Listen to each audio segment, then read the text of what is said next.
વાર લઈને direct extra નથી લગાવી દેવાનું.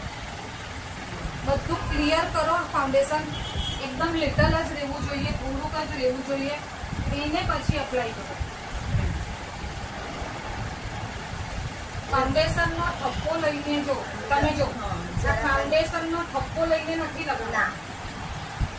થપ્પામાં જ દેખાશે. જો મેં કેવી રીતના કરું છું, મેં લાઈટ લઈને કરતી છું. મારે લેયર નથી બતાવવું, મારે નેચરલ તમને બતાવું છું. ઠીક છે? આવી રીતના લઈને નહીં લગાવવાનું. એવી રીતના લગાવશો તો તમને એને પોઝિશનમાં લાવતા બહુ વાર લાગે. તમારો ટાઈમ બગડે. એટલે થોડું જોગાડી દીધો અને પછી